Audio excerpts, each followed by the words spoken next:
Democratic Congressman Marc Veasey of Fort Worth, thank you so much, and welcome back to Eye on Politics. Great to see you, Jack. Good to see you. It's been a while, It has. so lots to talk about. Yes. Let's talk about the primary that we just had. Right. What was your impression of the Senate primary between James Tallarico, who obviously won, over Congresswoman Jasmine Crockett? I was really impressed with both candidates. I thought they did a really good job to get the vote out. We had record amounts of voters come out. We had a record amount of voters come out in the African American community, Latino community, and we had more people vote in the Democratic primary that had never voted in either primary. We even had some Republicans, people that I know personally here in Tarrant County and Parker County, that voted in the Democratic primary that had routinely been voting in Republican primaries. And so I'm enthused about going into November. I thought that both candidates did a superb job, and I look forward to getting behind Mr. Tallarico and helping him take back the Senate and making history in Texas. Did you stay neutral in that race? I did. I stayed neutral in the race. As you know, I had previously backed Colin Aldred. I thought that Colin was I still say that Colin was an outstanding candidate for Senate in 2024. That was obviously a very bad year for Democrats. We had some last minute changes at the top of our ticket. And so a lot of what happened on election night in 2024 was no fault of Colin's. I still say that he did a great job. And I still think that people see him in a senatorial type light. But when he decided to drop out, instead of continuing to move around candidates, I decided that it was just best for me to just stay out of it and just kind of watch from the sidelines. So that's exactly what I did, yeah. Is this going to be an uphill climb for Representative Tallarico even after the primary? Now you go into a general election. Mm-hmm. And so how difficult do you think this is going to be for him, and what do you think the most successful part of his message is? I think that any Democrat running in Texas statewide, that it's going to be an uphill climb. It's just not easy here, even with favorable conditions like we had in 2018 and that we have today in 2026. This is Texas. It's not going to be easy. And what I would tell James Tallarico is, first of all, come up with a good message for rural voters. You have to do better than getting 18 or 20% in certain parts of rural Texas. It can be done. We saw that in 2018 when our Attorney General candidate in Texas in 2018, where he actually did better than other Democrats at the top of the ticket. He wasn't able to do as well as Beto in places like Harris County and parts of Tarrant County and the surrounding areas. But he actually did perform better than any other Democrats in rural Texas. And so we know that if we can just get that number up just a little bit, we don't have to win in those areas. We just have to do better. And I would tell him to focus on some of those issues and see where he can find some common ground with people in some of those rural Texas areas and just drive that message home. What was it like for you this time around? Yeah. Not being on the ballot. Yeah. For a primary. It's been how many years already? Yeah, it's been a long time since I haven't been on the ballot. It's been over 20 years since my name hasn't been on the ballot. And my name was actually still on the ballot. Right. I actually had to tell people that I had suspended my campaign for county judge here in Tarrant and that I had gotten behind Elisa Simmons. And so that was very odd in and of itself, because there were people that were still coming up to me and telling me, hey, I voted for you, and the word just hadn't gotten out. And so it was different, but I'm in a good place. I thought that I was going to be running for re-election in the U.S. House. It just didn't work out, and I'm looking forward to the role that I'm going to play, sort of sitting, as I say, on the other side of the desk and watching and helping Democratic candidates get elected here locally and statewide. I was going to ask you about that. What does that look like after this cycle is done? Yeah.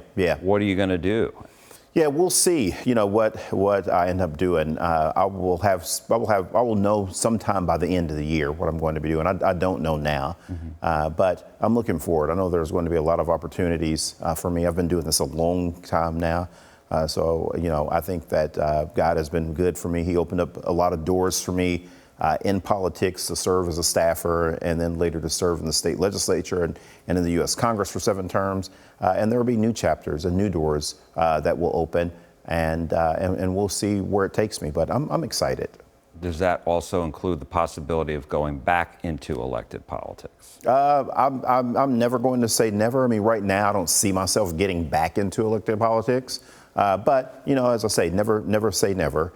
We'll see what sort of opportunities open up. I think that we keep getting closer and closer here in Texas. I will say that. And I think that for more center-left elected officials like myself, I think there are going to be great opportunities. I don't think that Texas is anywhere near being a state where people from the more far-left spectrum of our party are going to be able to win statewide. I think that for people that are center-left, I do think that there's an off-ramp, and that's why I'm excited about James Talrico. I think that he is going to provide people for an off-ramp. For people that are like, you know what, I've been doing this Republican thing for a long, long time now, but what I'm seeing in Washington, D.C. right now with these prices, with these tariffs, with these wars, I'm sick of it. I've had enough, but they don't quite feel comfortable with the Democratic Party. I do think for candidates that are more centered to the left of the Democratic Party, I do think that today presents an opportunity. I think it's going to come down to who is best positioned and who's going to have the best message in order to take advantage of those opportunities, because there is an opportunity right now. Since the primary last week, Republicans have really sharply criticized James Talrico. They're bringing up some of his old comments. They believe he's very progressive. Mm-hmm. You would disagree with that? Yeah, no, I think that he is right where Texans need for him to be. I think that he's very sincere about his religion. I know Republicans are trying to use his religion against him while they sit around and they let people like Jeffress and that guy up in Prestonwood say a bunch of crazy things, but they're trying to use James' religion against him. And I think that he comes from a very sincere place. I think that he comes from a very well-versed place in understanding the scripture. And I think that he's going to be able to identify with people. And I think that there are some individuals in places like a Parker County or a Johnson County that hadn't voted Democrat in a long time. And I think that they will see him as someone much more viable than a Ken Paxton, for instance, and someone that is an alternative to what we're seeing coming out of Washington, D.C. with Trump. And so I think that there is an opportunity there, but they're going to try to paint anybody as far left. If John Kennedy were reincarnated, they would say that he's part of far left ideology.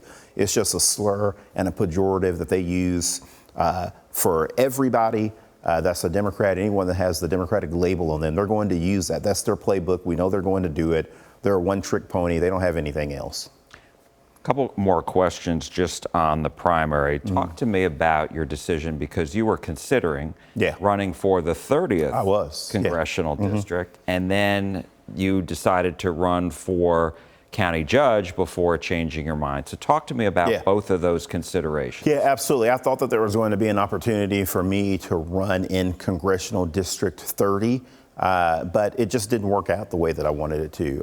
There was another plan that was, going on there between, Jasmine and her pastor, Freddie Haynes. And he got in. I didn't know that he was going to get into the race, honestly, until the very last minute. It was like I had heard that he was going to get into the race on the Friday before the filing deadline, and that was the first time I'd heard his name. And then I heard that he was going to not be in, and then of course I heard that he filed on Monday morning before I was supposed to file. And so I think that for me, I saw that as a sign that maybe this was, not the best opportunity for me, after all. I think that I could have been, successful in a campaign like that. It would have been a very tough race. I think that he would have been a formidable opponent, but I congratulate him on his win. I think that he's going to represent Congressional District 30 well. So many of the high schools over there do graduations at his church. People are very familiar with him. And I think that he's going to do a good job. I will also tell you that because I had to make my decision at the very last minute, because again, I thought that I was fouling in 30. Yeah. And when that just sort of, disintegrated and fell apart for me, I had to make my decision up in a few hours on whether or not I was going to file for county judge. And so I did that. And after some contemplation and some thought, several days after I filed, I was like, you know what? I don't think that I want to be the county judge right now. I just don't think that that is the door that God is showing me that I should walk through right now. And so I just decided that I wasn't going to do it and decided to get behind Elisa. I'm going to do everything I can to help her beat Tim O'Hare. And you basically didn't want to run against Pastor Haynes. I didn't think that primary was the primary for me at this point in time in my career. Again, I think that I could have been successful. Maybe, maybe not. Maybe I would have lost. Who knows? But I do think that with the relationship that he had with Jasmine Crockett and her leaving the district, that if she wanted her pastor in the district, I thought that it was best that it perhaps be that way. And so I decided to not opt in there. You have been speaking out on a couple of local issues. You have sent a letter just this week to the Major League Baseball commissioner, also the chairman of the Texas Rangers, about a statue that they have put up of a Ranger named Jay Bank. Yeah. Why is this important for you to speak out about? Because for a lot of different reasons. I'm really, sort of baffled and left scratching my head on why they would even put a statue of Jay Banks up at Texas Ranger Stadium. Everyone here knows the history of that statue, right? I know that a lot of people in the Rangers organization right now, that they're playing dumb and they're saying, well, how do we know that that's actually Jay Banks? And people are just being silly and saying things like that. Everyone that's been around here, like I have for a long time, I'm not a transplant. I'm from here. My grandparents moved here in 1951 from Corsicana, so we have a long history here. And everyone here knows the history of how that statue was made and the history of Jay Banks at Mansfield High School. Jay Banks was sent to Mansfield High School to stop the enforcement of the Supreme Court's Brown versus the Board of Education decision. Governor Alan Shivers sent him to Mansfield High School, and there was an effigy of a black man hanging in front of Mansfield High School. And Jay Banks said, let it hang. I don't see what the big deal is. The people of Mansfield are good people, and the effigy hung up there for pretty much the rest of the school year.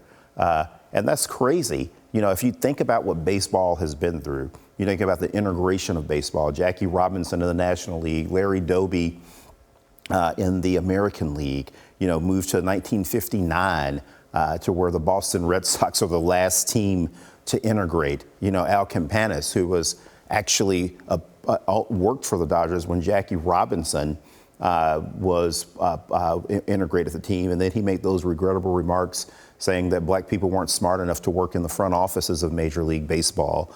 And all the issues that they've had with the Indians, right, with the Cleveland Indians, and it just seems to me ridiculous that the Rangers would want to do this. I understand that.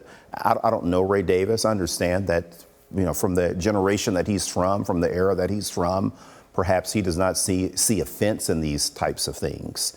But I can tell you that it is offense in these types of things.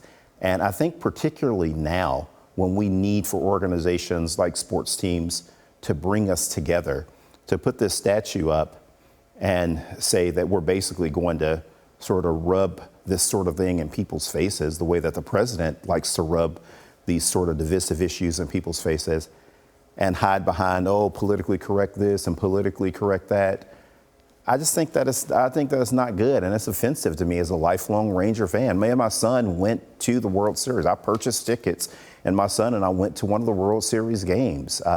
I can, some of my favorite memories are my younger brother when he was playing baseball at West Side Lines in Fort Worth, and my mom getting the Mother's Cookies and him going through the Mother's Cookies boxes, getting out the Rafael Palmeiro cards and the Julio Franco cards out of the cookie box. So I have great memories of this organization and this team, but I'm going to sit this season out as long as the statue remains, because it's offensive and it just should not have been put there. To me, it just lacks common sense. Why do you want that fight?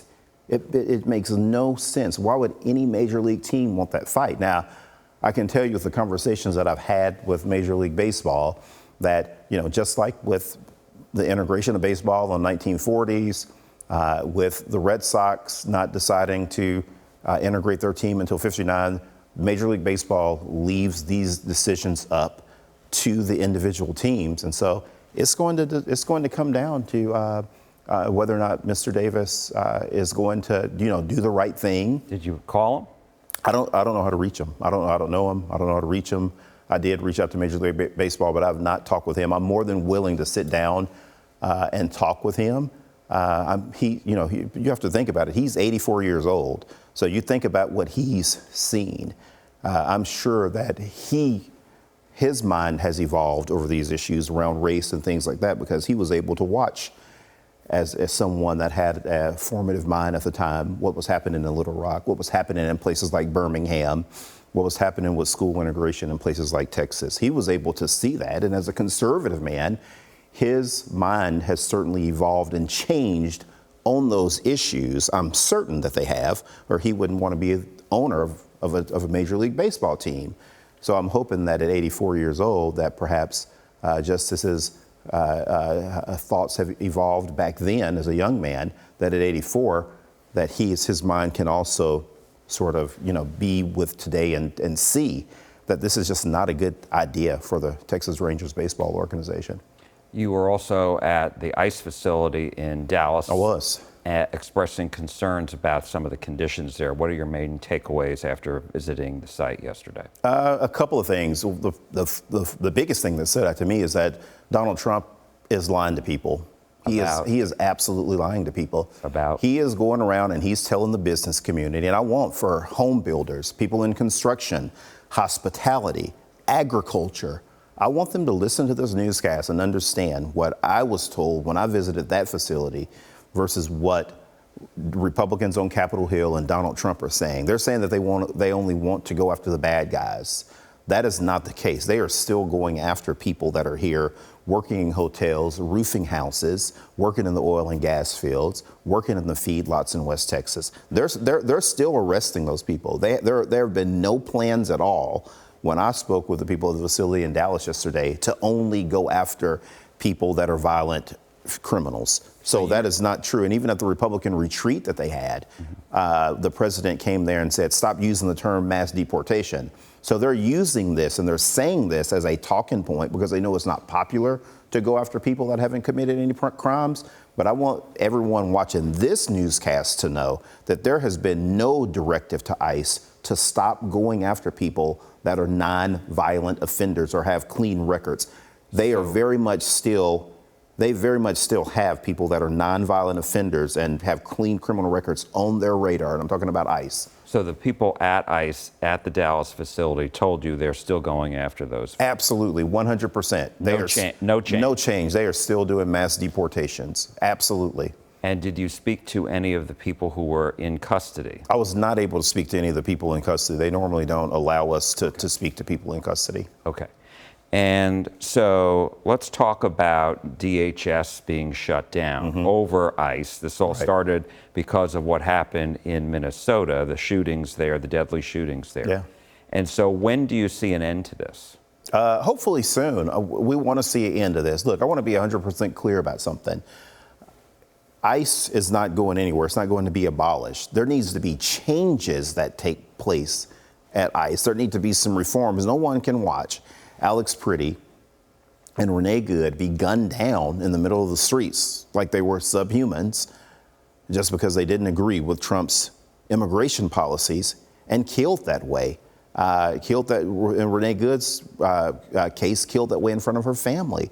No one in this country that I know of, with the exception of the hardcore MAGA people, believe in that. So let me just say that first of all. And I think that there's an expectation from a majority of Americans that there be some reforms that be made. And I think that the reforms that Democrats are asking for instance, like ICE remove their masks, that those are 100% reasonable. And so I want for DHS to be reopened. ICE is not going to be abolished, but we do need major reforms within the organization because right now it's just the wild, wild west. And it's just Trump just sort of acting like a strongman and an authoritarian in the way that he deploys and uses this agency. TSA, there's been some very long lines at some of the Texas airports. Yeah. DFW perhaps, but Houston for sure.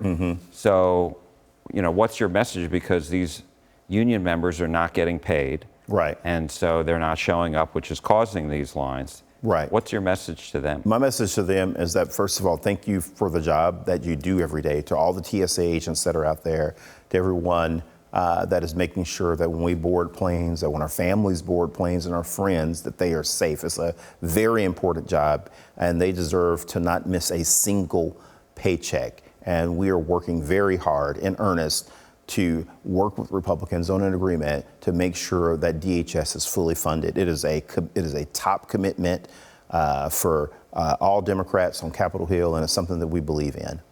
I got to ask you about the Iran war. Yeah. You came out against it? Yes. Why? Look, I hate the theocracy. The Islamic Republic of Iran, which I like to make a huge distinguishing mark there, because we have a lot of members of the Iranian American community and diaspora that are here in DFW. And I hate when people call the country, refer to the country and the theocracy in particular as Iran, because it's a big difference. So me more than anyone else, and I've been talking about it for the last few years, there is no member of Congress more than anyone else in this delegation or this state that would love to see the theocracy there toppled. They've been a nightmare to this country. They've been a nightmare to the Persian people and the people of Iran for the last 47 years. I truly believe that there would be peace between Israel and the Palestinians by now, had they not been the actors, had they not been the people that have introduced so much radicalism and brought so much terrorism and death and destruction to the region, if the theocracy were not in power. So I want to see them gone. But the way that Trump is doing this, and I can just name all sorts of issues that I have with this. The first thing, these crazy betting markets. Who at the Pentagon is using top secret information to place money on these betting markets so they can make money off of America bombing Iran and going into Venezuela? There's someone there at a very high level that is doing this and putting a lot of money in their pocket, and there have been no investigations. Haven't heard of anything about it. Absolutely, yeah. In both cases, there have been people that have made money. I think this last one, I think it was $800,000 that someone made on these betting markets that we were going to bomb Iran in the next 24 to 48 hours. That's just wrong. There seems to be no clear plan. At first, the president was like there would be no boots on the ground. Now he won't rule out boots on the ground. There doesn't seem to be any plan if the theocracy does topple, how they're going to be able to quell and keep down any sort of sectarian violence that may happen there in the country. There's no plan. They're going to make, I believe, Iran a much more unstable place, and there's no guarantee that the theocracy is going to go away and be toppled. And so, in my opinion, there is no clear plan going into Iran, and I think that is a huge mistake. I think that if you go back and you look at President Bush when he went into Iraq, I think that his plan for going into Iraq was much more clear and much more coherent, and that didn't work out the way that the American public thought that it should have, than the mess that Trump is doing right now. We will have to leave it there. Congressman Marc Veasey of Fort Worth, thank you so much. Thank you, Jack. We appreciate it. Good to see you. Good to see you.